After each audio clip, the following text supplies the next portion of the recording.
In early June this year, most of us saw this video. Fellow Zambians, it is with profound sorrow that we announce the passing of His Excellency, Dr. Edgar Chagabong.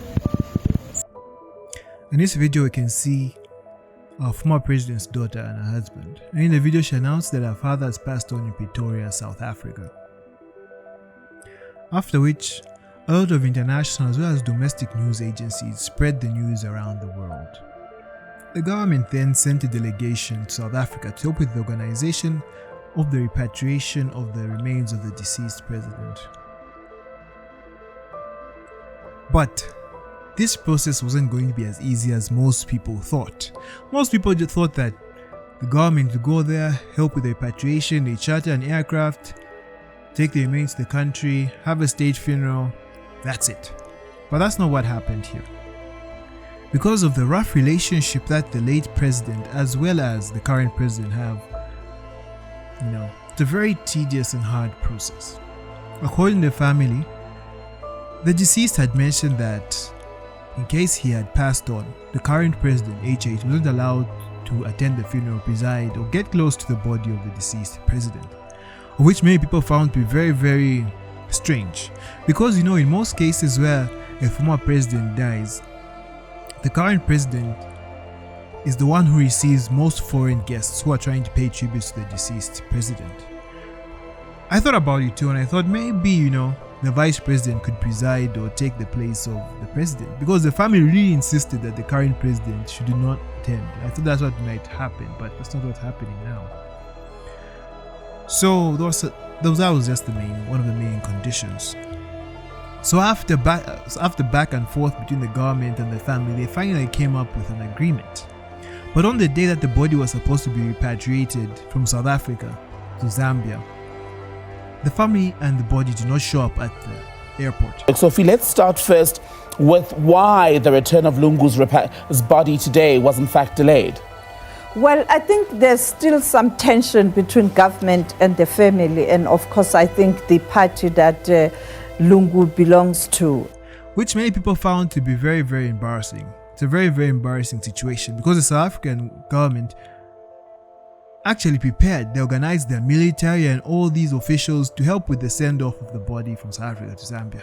But for the family and the body not to show was very, very embarrassing.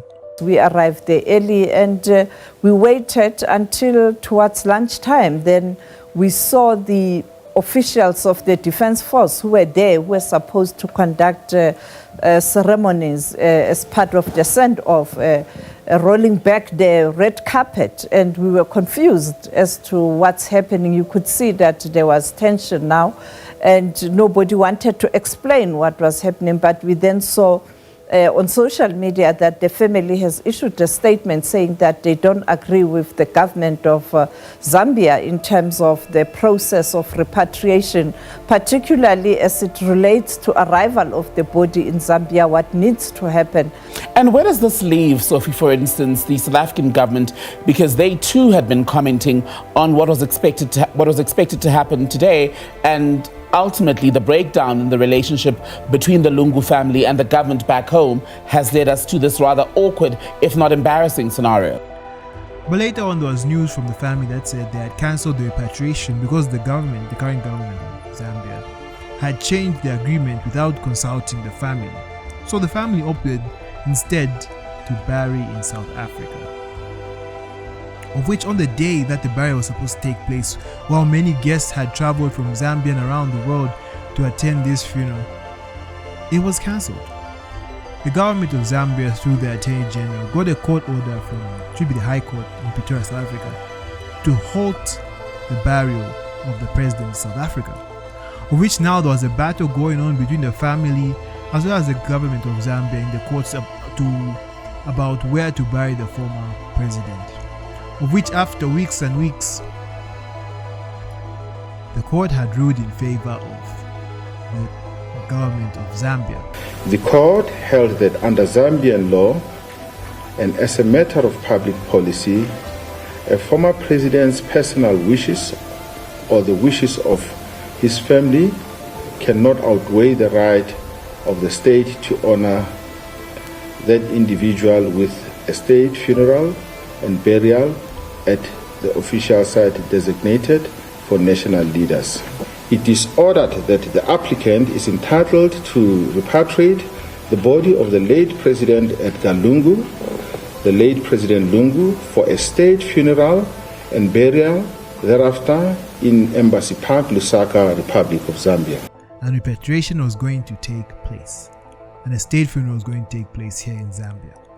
But then the family was crushed by this decision made by the South African court. So currently they have applied to appeal the decision, and this process is still ongoing. But if we look at like some of the allegations that have been going on online, whereby the allegations that someone was sent by the current president to go to South Africa and bribe the judges so that they may rule in favor of the government, and there are so many allegations and things that have been going on. But one thing I noticed that there has been this tradition in Zambia. It's now become a tradition or a custom, I don't know, one of the two, whereby the former ruling party or government gets persecuted by the ruling party at the time, because there were allegations that the current government had denied the former president to travel to South Africa to receive medical attention or medical support and all that stuff. There have been those allegations. But if we go back to 2013, the former president and late president Rupiah Banda also wanted to travel to South Africa to attend some conferences and other meetings, but he was denied by the Home Affairs Minister at the time. And back then the Home Affairs Minister was Edgar Lungu, So people are also using and throwing that around. Then also if you look at the situation of the former founding father, late President Kenneth Kaunda, there was a similar situation that happened, whereby he had some conditions that he had left to say that if he was to pass away, he should be buried at his farm next to his wife. But no, the government denied it and said, due to national interest, he should be buried at Embassy Park, where all presidents have been buried. And that's what happened. So people are using that example because in 2021, that's when that happened. Edgar Lungu was the president. And he said, since you were president at that time, you allowed that to happen. So for you also, we want you to also be buried in the same place or same area, due to national interest. So this is the battle that has been going on, trying to see whether the family is in charge of how the deceased should bury, or how the government is in charge. So this is what has been going on and on and on for many weeks. There's a lot that's been happening. And this situation has been very embarrassing for the government. So let's say the appeal is denied by the South African court.